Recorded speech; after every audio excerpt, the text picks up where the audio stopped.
Hello everyone, good morning. एक बार फिर से आप सभी का क्रेजी जीके ट्रिक के डेली करंट अफेयर की सीरीज में स्वागत है। आज के सेशन में हम 7 फरवरी के सभी इंपॉर्टेंट करंट अफेयर डिटेल में डिस्कस करेंगे, इसीलिए सेशन को एंड तक देखिए, आखिरी तक बने रहिए। एक एक फैक्ट, एक एक क्वेश्चन को नोट कीजिएगा। बहुत ही इंटरेस्टिंग सेशन है। पीडीएफ और मॉक टेस्ट आपको एप्लीकेशन पर मिलेंगे, तो क्रेजी जीके ट्रिक एप्लीकेशन को आप चेकआउट कीजिए, फ्री ऑफ कॉस्ट है, कलेक्ट कीजिएगा। तब तक चलिए सबसे पहला क्वेश्चन देख लेते हैं 7 फरवरी का। एशियाई शूटिंग चैंपियनशिप 2026 का आयोजन कहां किया जा रहा है? एशियाई शूटिंग चैंपियनशिप 2026 इसका आयोजन किया जा रहा है इस साल नई दिल्ली में। नई दिल्ली में 17 से ज्यादा देशों के प्लेयर्स यहां पर पार्टिसिपेट कर रहे हैं और यहां पर पिस्टल और राइफल दोनों ही इवेंट का आयोजन किया जाएगा। तो 10 मीटर, 25 मीटर, 50 मीटर राइफल और पिस्टल इवेंट यहां पर आयोजित किए जा रहे हैं, मेंस, विमेंस, जूनियर और यूथ सभी के लिए। देखिए, इस साल जो एशियन शूटिंग चैंपियनशिप आयोजित की जा रही है नई दिल्ली में, ये इसका 17th एडिशन है, क्योंकि लास्ट ईयर इसका जो 16th एडिशन था वो आयोजित किया गया था कजाकिस्तान में। तो कजाकिस्तान में 16वां एडिशन था, अब नई दिल्ली में 17वां एडिशन आयोजित किया जा रहा है। जब 16वां एडिशन हुआ था तो वहां पर मेडल टेली में इंडिया पहले स्थान पर रहा था। इंडिया ने टोटल 99 मेडल अपने नाम किए थे। इन 99 मेडल में से 50 गोल्ड थे, 26 सिल्वर थे और 23 ब्रॉन्ज मेडल थे। तो इस तरीके से टोटल 99 मेडल हमने अपने नाम किए थे लास्ट इवेंट में। मेडल टेली 2025 की देखें तो इंडिया के 99 मेडल और इंडिया फर्स्ट प्लेस पर था मेडल टेली में। सेकंड पर था कजाकिस्तान, क्योंकि देखिए कजाकिस्तान में ही इस इवेंट का लास्ट ईयर आयोजन किया गया था। तो हमें याद रखना चाहिए कि कजाकिस्तान दूसरे प्लेस पर था और चाइना इस इवेंट में तीसरे प्लेस पर था। अब 2026 की जब मेडल टेली आ जाएगी तो हम इसको डिस्कस कर लेंगे। यहां पर एशियन शूटिंग चैंपियनशिप की अगर हम बात करते हैं तो एशिया में शूटिंग चैंपियनशिप है, एशियन शूटिंग कॉन्फेडरेशन इसका आयोजन करवाता है और सबसे पहली बार इसकी शुरुआत की गई थी 1967 में। 1967 से यह आयोजित किया जा रहा है शूटिंग इवेंट और 2025 में 27 देशों ने पार्टिसिपेट किया था। एशियन शूटिंग कॉन्फेडरेशन की बात करें तो एशिया में शूटिंग खेलों को गवर्न करने वाली संस्था है सबसे बड़ी। एशिया में शूटिंग खेलों का आयोजन करवाना, इंटरनेशनल जो इवेंट होते हैं उनका आयोजन करवाना एशिया में, ये सारी जिम्मेदारी एशियन शूटिंग कॉन्फेडरेशन की है। 47 मेंबर यहां पर देखने को मिलते हैं। 1966 में इस संस्था की स्थापना की गई थी। कुवैत के हवाले में इसका हेडक्वार्टर देखने को मिलता है और सलमान अल सबाह इसके प्रेसिडेंट के पद पर हैं। भारत की पहली LNG diesel dual fuel demo train किस स्थान पर संचालित की गई है? तो इंडिया की पहली ऐसी डेमो ट्रेन जो कि एलएनजी और डीजल दोनों से ही चलती है, ऐसी पहली डेमो ट्रेन यह संचालित की गई है गुजरात के अहमदाबाद में साबरमती रेलवे स्टेशन पर। विशेषता यही है कि यह डीजल और एलएनजी दोनों से ही चलाई जा सकती है, दोनों से ही संचालित की जा सकती है। तो गुजरात के अहमदाबाद के साबरमती स्टेशन पर इस ट्रेन का संचालन किया गया। भारत में पहली बार इस तरीके की डेमो ट्रेन चलाई गई है। यहां पर डेमो ट्रेन की बात करें तो आमतौर पर क्या होता है, कम दूरी की ट्रेन होती है, छोटे शहरों के जो जिनमें कम डिस्टेंस है वहां पर डेमो ट्रेन को चलाया जाता है। और जब इनमें एलएनजी का यूज किया जा रहा है, वैसे तो डीजल का यूज किया जाता है पर एलएनजी का यूज किया जाता है तो ये इको फ्रेंडली भी हो जाती है। यहां पर एक वर्ड हमको देखने को मिल रहा है कि एलएनजी क्या है। डीजल हमको पता है, एलएनजी की बात करें तो इसे कहा जाता है लिक्विफाइड नेचुरल गैस। क्या होता है, जो नेचुरल गैस होती है उसका ऐसा लिक्विड रूप जो कि कोल्ड टेम्परेचर पर -162 डिग्री सेल्सियस पर सिकोड़ कर रखा जाता है, स्टोर किया जाता है और फिर आसानी से इसको एक स्थान से दूसरे स्थान तक ले जाया जा सकता है। फॉर एग्जाम्पल जहाजों में या ट्रकों में लंबी दूरी तक इनको कैरी किया जा सकता है और ले जाया जा सकता है। तो ये एलएनजी है, लिक्विफाइड नेचुरल गैस। इसका यूज इसलिए इंपॉर्टेंट है क्योंकि ये एक प्रकार का ग्रीन फ्यूल है। कोयले से, डीजल से जो मतलब CO2 उत्सर्जन होता है उससे 30% कम CO2 उत्सर्जन होता है एलएनजी के कारण, है ना। तो कार्बन डाइऑक्साइड और नाइट्रोजन ऑक्साइड के उत्सर्जन में इसके यूज से भारी कमी आ रही है और लगातार इसका ग्रीन फ्यूल के रूप में उपयोग बढ़ता जा रहा है। आपको पता है डीजल के मुकाबले काफी अफोर्डेबल भी है, सस्ता भी है और क्लीन ऑप्शन माना जाता है अगर डीजल से कंपेयर करें। तो अभी के लिए पहली डेमो ट्रेन चलाई गई है जो कि एलएनजी और डीजल दोनों से चल रही है। इसे चलाया गया है गुजरात के अहमदाबाद में, ठीक है, साबरमती स्टेशन पर। यह इंडिया की पहली ऐसी ट्रेन है। याद रखिएगा, ये पूछी जा सकती है क्योंकि रेलवे के काफी प्रोजेक्ट एसएससी के एग्जाम में लगातार पूछे गए, जैसे वंदे भारत एक्सप्रेस, और ये क्वेश्चन आते हैं, तो इनको भी याद रखिएगा। आगे बढ़ेंगे। वर्ल्ड गवर्नमेंट समिट 2026 का आयोजन कहां किया गया? वर्ल्ड गवर्नमेंट समिट 2026, इसका आयोजन किया गया है यूएई के दुबई में। एक समिट है, ठीक है, यूएई के दुबई में हाल ही में यह आयोजित की गई। उद्देश्य क्या है? फ्यूचर गवर्नेंस को बढ़ावा देना, मजबूत करना, इसके अलावा इनोवेशन, टेक्नोलॉजी और सस्टेनेबल डेवलपमेंट को बढ़ावा देना, सस्टेनेबिलिटी के जरिए पब्लिक पॉलिसी में ग्लोबल कॉपरेशन को बढ़ावा देना। यह उद्देश्य है ग्लोबल गवर्नमेंट समिट को आयोजित किए जाने का। यहां पर काफी सारे देशों के डेलीगेट्स, जो प्रेसिडेंट है, जो राष्ट्राध्यक्ष है, उन्होंने यहां पर पार्टिसिपेट किया है। 60 से ज्यादा देशों के जो लीडर्स है वो यहां पर आए थे। 500 से ज्यादा मंत्री, मिनिस्टर आए थे। 150 से ज्यादा अलग अलग देशों के डेलीगेट्स यहां पर आए थे। इवन जो एमएफ की मैनेजिंग डायरेक्टर है क्रिस्टलिना जॉर्जीवा, आईएमएफ की, इन्होंने भी यहां पर पार्टिसिपेट किया था। तो आईएमएफ की मैनेजिंग डायरेक्टर भी यहां पर पार्टिसिपेट कर चुकी है। तो काफी सारे देशों के राष्ट्राध्यक्ष भी आए थे। तो वर्ल्ड गवर्नमेंट समिट है जिसका आयोजन यूएई के दुबई में हाल ही में किया गया। तो गुड गवर्नेंस को कैसे बढ़ावा दिया जाए, फ्यूचर गवर्नेंस को कैसे मजबूत किया जाए, इन सभी मुद्दों पर, इनके लिए क्या क्या हर्डल्स है, नई नई इनोवेशन और टेक्नोलॉजीज को कैसे बढ़ावा दिया जाए, इन सभी मुद्दों पर यहां पर चर्चा की जाती है। तो याद रखिएगा, एनुअल ग्लोबल समिट या प्लेटफॉर्म में सभी देशों को मंच देता है कि वो अपनी गवर्नेंस को मजबूत करे, इनोवेशन को बढ़ावा देने के लिए यहां पर बातचीत करे। तो इंटरनेशनल कॉपरेशन बढ़ता है इस समिट, ऐसी जो भी समिट होती है उनसे इंटरनेशनल कॉपरेशन तो बढ़ता ही है।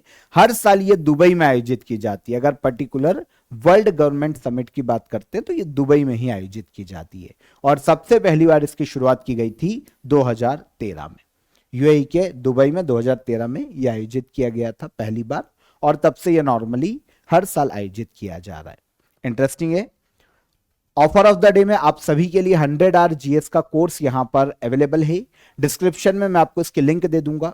आपको पता है वनडे एग्जाम के लिए स्पेशली आपको काफी मदद करेगा। 100 आवर में जीएस के सभी सब्जेक्ट आपको यहां पर कवर करवाए गए हैं। बहुत ही इंपॉर्टेंट ट्रिक्स, बहुत ही इजी कॉन्सेप्ट के माध्यम से आपको पूरा जीएस यहां पर पढ़ने को मिल जाएगा। तो ज्वाइन कीजिएगा 100 आवर जीएस के कोर्स को।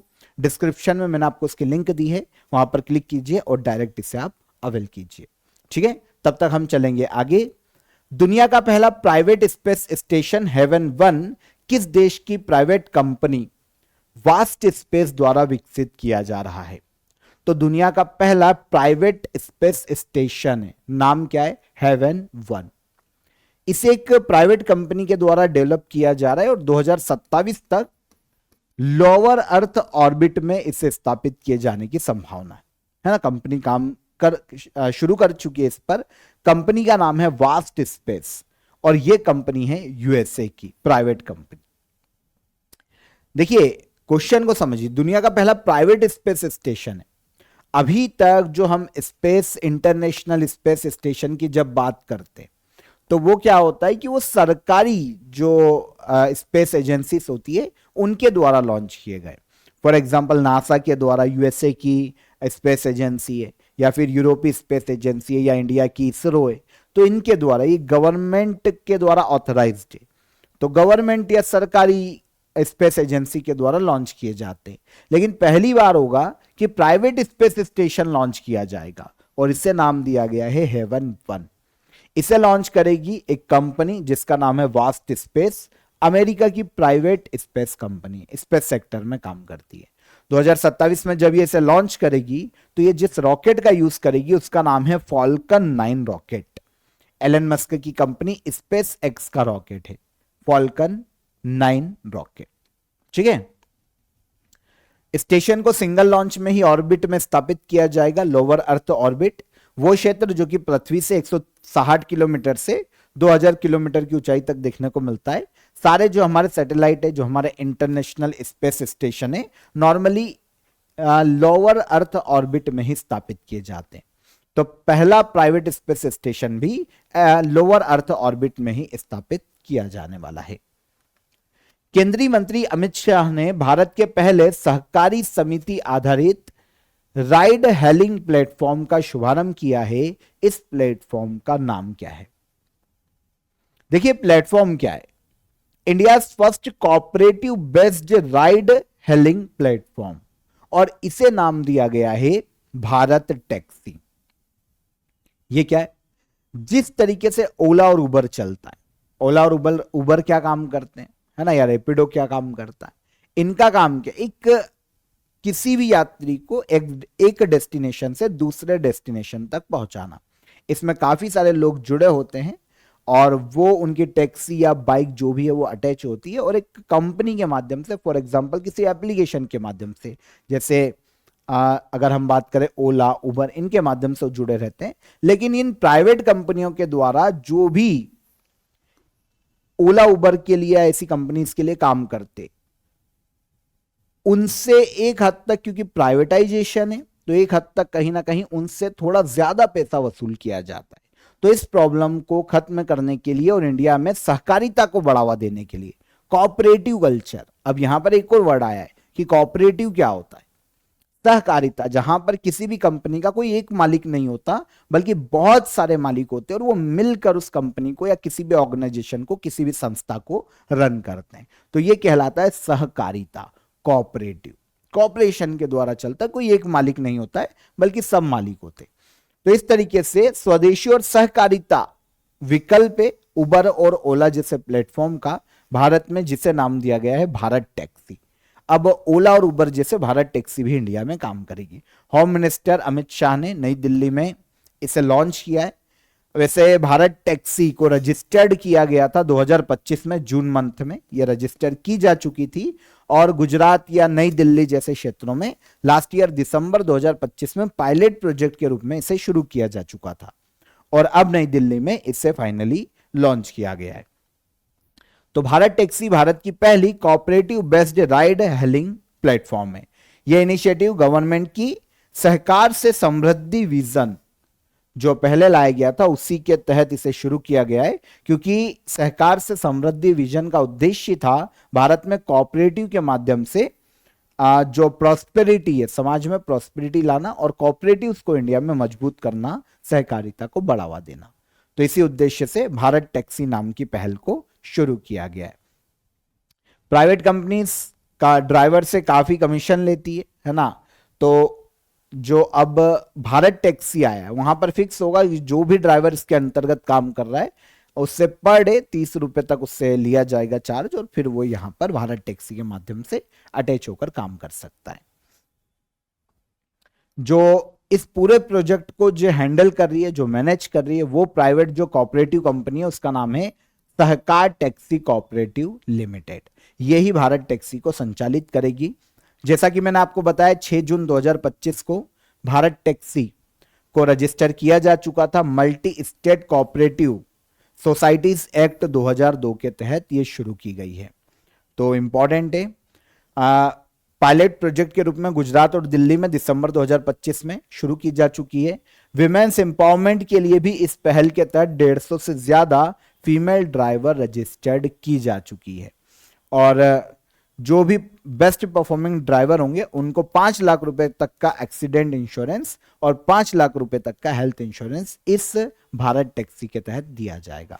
जो भी ड्राइवर इसके अंडर में काम कर रहे हैं, जो अच्छा काम करेंगे उनको। ठीक है, सहकार से समृद्धि गवर्नमेंट ऑफ इंडिया का ऐसा इनिशिएटिव है जो कि कोऑपरेटिव सेक्टर को इंडिया में बढ़ावा देता है।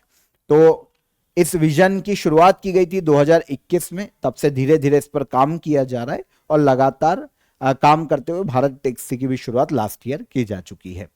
भारत ने BRICS centre for industrial competencies पहल को औपचारिक रूप से ज्वाइन किया है। तो ये एक पहले BRICS centre for industrial competencies. BRICS की पहले तो यहां पर क्वेश्चन है कि ब्रिक्स की स्थापना किस वर्ष हुई थी। तो ब्रिक्स वर्ल्ड के विकसित और विकासशील देशों का एक समूह था। शुरुआत में 4 देशों से शुरू होता है, फिर 5वां देश दक्षिण अफ्रीका जुड़ता है और वर्तमान में 11 मेंबर इसमें देखने को मिलते हैं। 10 ऑफिशियल रजिस्टर्ड मेंबर है, 11वें ने पूरी जो एमओयू साइन करने थे वो सारे साइन करके रखे, 11वां मेंबर भी बनने वाला है। तो ऑलमोस्ट 11 मेंबर का एक समूह है ब्रिक्स, जिसकी स्थापना 2009 में की जा चुकी है। तो वैसे तो अनऑफिशियली ब्रिक्स 2006 में स्थापित हो चुका था, लेकिन क्योंकि पहली समिट 2009 में हुई थी तो 2009 से इसकी स्थापना मानी जाती है।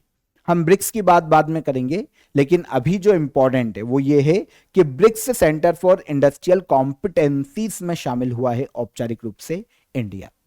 अब समझना पड़ेगा कि बीसीआईसी एक्चुअल में है क्या। तो देखिए, ब्रिक्स देशों के बीच में इंडस्ट्रियल कॉपरेशन को बढ़ावा देना, इसे बढ़ाना, इसके लिए ब्रिक्स का एक इनिशिएटिव है। इसे कहा जाता है ब्रिक्स औद्योगिक दक्षता केंद्र। उद्योगों को, चाहे वो उद्योग हो चाहे एमएसएमई हो, जो छोटे उद्योग हैं, मीडियम स्मॉल माइक्रो इंटरप्राइजेस जो होते हैं, उनमें स्किल डेवलपमेंट, नई टेक्नोलॉजी के विकास के लिए, इनोवेशन के विकास के लिए और मॉडर्न मैन्युफैक्चरिंग में सभी उद्योगों की मदद करना। ऐसे उद्योग जो कि ब्रिक्स देशों में आते हैं उनकी मदद करना, इसीलिए ब्रिक्स ने औद्योगिक दक्षता केंद्र की शुरुआत की है। इसी को भारत ने हाल ही में ऑफिशियली ज्वाइन किया है। ये जो केंद्र है ना, united nation industrial development organisation के साथ मिलकर चलाया जा रहा है। भारत में इसकी nodal ministry national productivity council है। भारत में उद्योगों को ट्रेनिंग देगी ब्रिक्स के इस इनिशिएटिव के तहत नेशनल प्रोडक्टिविटी काउंसिल। तो उद्देश्य क्या है, भारत में किसी भी देश में जो भी ब्रिक्स के मेंबर कंट्री और जो भी इसको ज्वाइन करता है उसमें उद्योगों को बढ़ावा देना, उनके विकास में मदद करना, ऑल ओवर इसका उद्देश्य। प्रोडक्टिविटी बढ़ाना, कॉम्पिटिटिवनेस को बढ़ावा देना एमएसएमई में, ये सब इन केंद्रों का, ये सेंटर का मुख्य उद्देश्य है। ब्रिक्स 11 देशों का एक इंटरनेशनल ग्रुप है। ट्रेड इकोनॉमी और ग्लोबल चेन के लिए ये सारे देश आपस में काम करते हैं। शुरुआत में ब्राजील, रशिया, इंडिया और चाइना, ये 4 देश थे। 2006 में स्थापित कर चुके थे ये, लेकिन 2009 में ऑफिशियली पहली समिट हुई थी 2009 में रशिया में, तब इसकी स्थापना मानी जाती है। 2010 में साउथ अफ्रीका जुड़ता है, ठीक है, 5 मेंबर होते हैं, और फिर आगे चलकर Egypt, Ethiopia, Indonesia, Iran, UAE जुड़ते हैं। सऊदी अरेबिया भी जुड़ चुका है, कुछ और प्रोसेस बची है, उसके बाद 11 मेंबर हो जाएंगे। लगभग 10 तो कंफर्म ही है जो कि परमानेंट मेंबर है, और 11वां लगभग बन चुका है, ठीक है। 16 जून 2009 में पहला स्थापना भी और पहली समिट भी रशिया में की गई। 17वीं समिट 2025 में रियो डी जेनेरियो, ब्राजील में आयोजित की गई थी लास्ट ईयर 2025 में। आंद्रे बेटेल, जिनका हाल ही में निधन हो गया, इन्हें किस क्षेत्र में योगदान के लिए जाना जाता है? आंद्रे बेटेल पश्चिम बंगाल से आते हैं। ये भारत के बहुत ही फेमस समाज शास्त्री हैं। सोशियोलॉजी के क्षेत्र के लिए इनको जाना जाता है, समाज शास्त्री। तो भारत के बहुत ही फेमस समाज शास्त्री आंद्रे बेटेल का 91 वर्ष की आयु में निधन हो गया। भारत के सबसे प्रमुख सोशियोलॉजिस्ट में इनको गिना जाता है। बहुत ही फेमस फिलोसोफर माने जाते हैं। यूनिवर्सिटी ऑफ दिल्ली में प्रोफेसर के रूप में काम कर चुके हैं और अशोका यूनिवर्सिटी के पहले चांसलर के रूप में ये काम कर चुके हैं। सोशियोलॉजी के क्षेत्र में, समाज शास्त्र के क्षेत्र में इनका जो योगदान है, इसी के लिए 2005 में इनको लिटरेचर और एजुकेशन के क्षेत्र में पद्म भूषण से सम्मानित किया गया था। तो ये एक इंपॉर्टेंट फैक्ट है, इसको याद रखिएगा। लिटरेचर और एजुकेशन के क्षेत्र का पद्म भूषण इनको दिया जा चुका है। कौन है ये? भारत के समाज शास्त्री आंद्रे बेटेल। 91 वर्ष की आयु में इनका निधन हो गया। फरवरी 2026 में किस देश ने 16 वर्ष से कम उम्र के बच्चों के लिए सोशल मीडिया पर राष्ट्रीय स्तर पर प्रतिबंध लगाया है? तो रिसेंटली वर्ल्ड का ऐसा देश जिसने 16 वर्ष से कम उम्र के बच्चों के लिए सोशल मीडिया के यूज पर बैन लगाया है, यह हो जाता है स्पेन। अभी हमने कुछ दिन पहले एक न्यूज पढ़ी थी जहां पर हमको पता चला था कि फ्रांस ने अपने देश में 15 वर्ष से कम उम्र के जो लोग हैं उनके सोशल मीडिया यूज पर बैन लगाने के लिए एक बिल पार्लियामेंट में पास किया है। लेकिन फ्रांस का बिल अभी पास हुआ है, इन फ्यूचर वो अब लगा देगा बैन 15 साल से कम उम्र के बच्चों पर सोशल मीडिया के यूज में। लेकिन अभी जो स्पेन के पीएम है उन्होंने अनाउंस किया, स्पेन के पीएम है पेड्रो सांचेज, इन्होंने अनाउंस किया है कि स्पेन में अब 16 साल से कम उम्र के जो बच्चे हैं सोशल मीडिया को यूज नहीं कर सकते, पूरी तरीके से बैन कर दिया। तो पहले ऑस्ट्रेलिया ये कर चुका है लास्ट ईयर 2025 में, तो अब ऑस्ट्रेलिया के बाद स्पेन दुनिया का दूसरा ऐसा देश हो जाता है जहां पर 16 साल से कम उम्र के बच्चों पर सोशल मीडिया के यूज पर बैन है। फ्रांस ने बिल पास कर लिया है लेकिन वो लागू होने से पहले स्पेन ने इसे अपने यहां पर लागू कर दिया है। और वैसे भी फ्रांस का जो बिल है वो 15 वर्ष से कम उम्र के बच्चों का है, लेकिन ऑस्ट्रेलिया और स्पेन ने 16 साल एज रखी है। 16 साल से कम उम्र के जो बच्चे हैं उन पर प्रतिबंध लगाया गया है। तो ऑस्ट्रेलिया 2025 में वर्ल्ड का पहला ऐसा देश था जिसने अपने यहां पर 16 साल से कम उम्र के बच्चों पर सोशल मीडिया के यूज पर बैन लगाया था। उद्देश्य क्या है?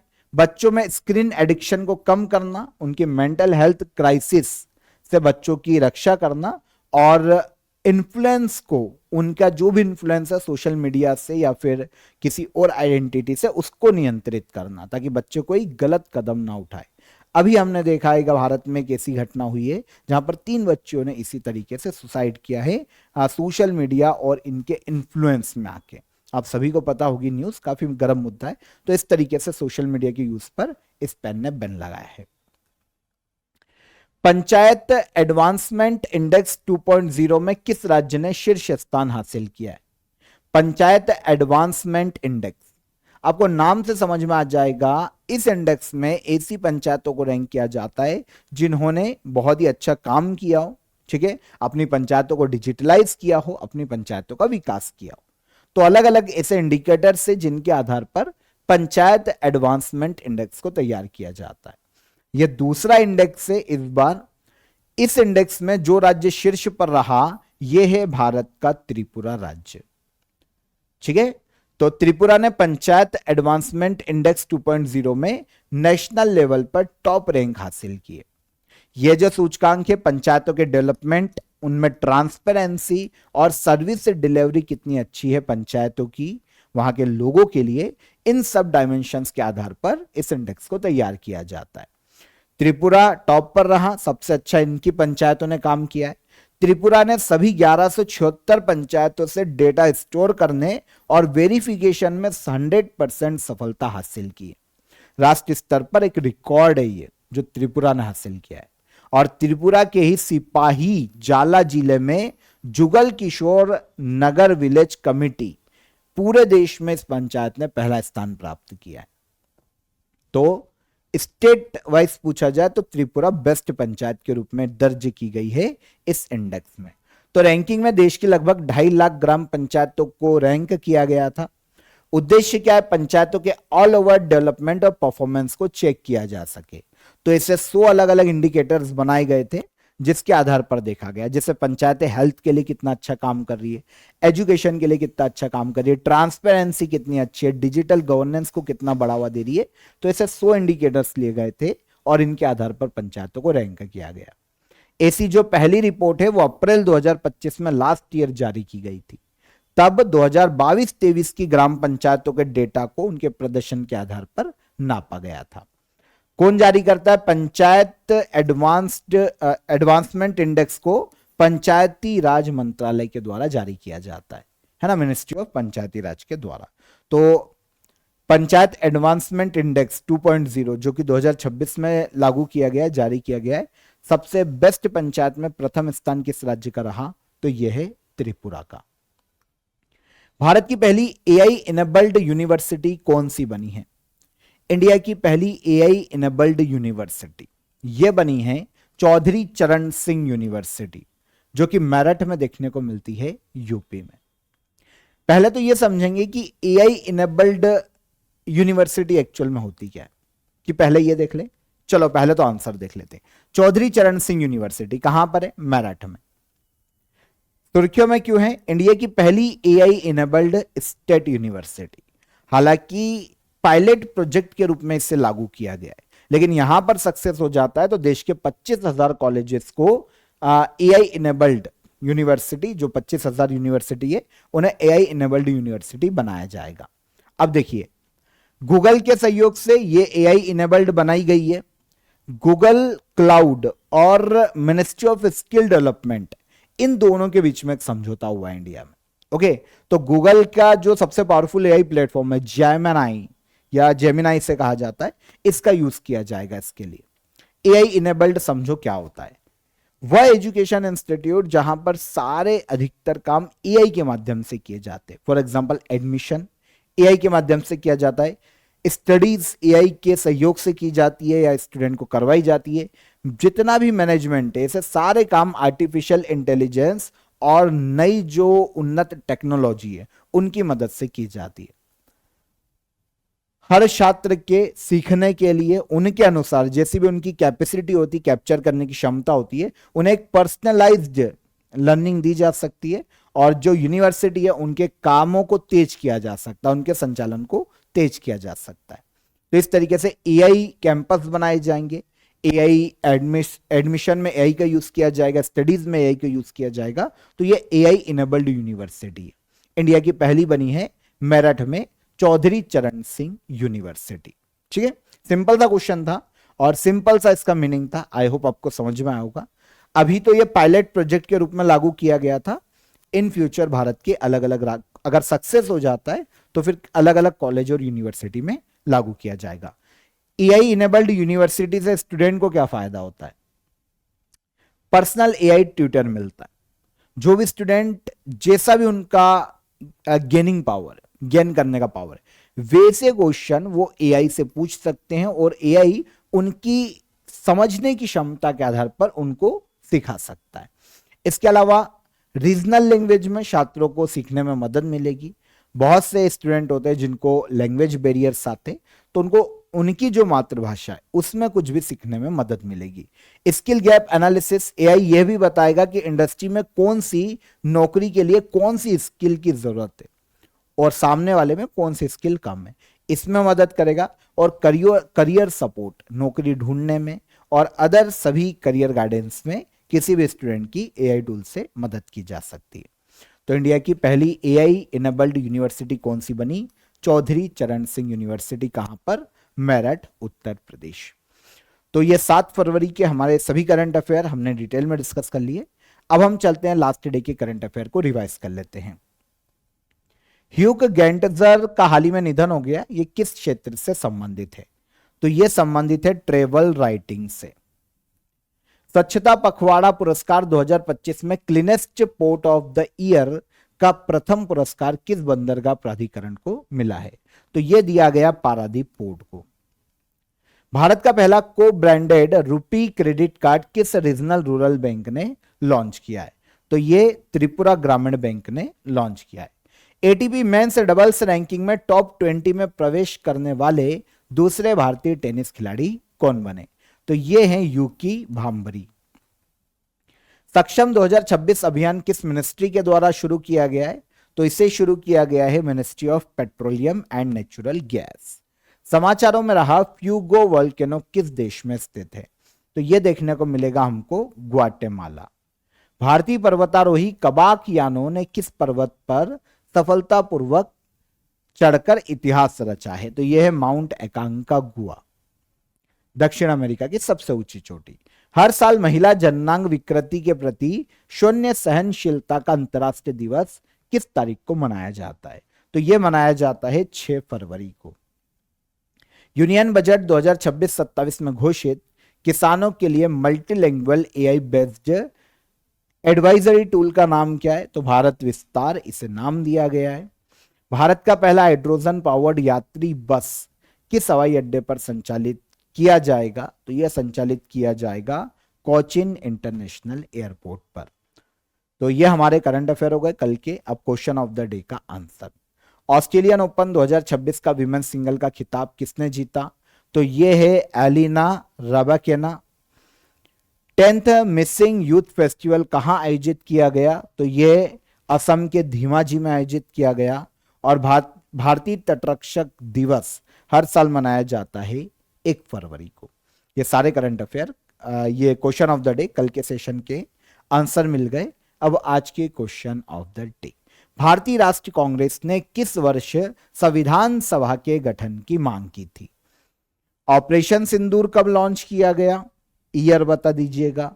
और हर्षवर्धन की मृत्यु के लगभग 75 साल के बाद किस शासक ने कन्नौज की सत्ता संभाली थी? तो ये तीनों क्वेश्चन इंपॉर्टेंट है, कमेंट में आंसर कीजिए। सेशन पसंद आया हो तो लाइक और शेयर करके जाइएगा, और चैनल पर पहली बार आए हो तो चैनल को सब्सक्राइब कर लो। कल फिर मुलाकात करेंगे नेक्स्ट डे के करंट अफेयर में। तब तक ख्याल रखिए अपना। जय हिंद, जय भारत।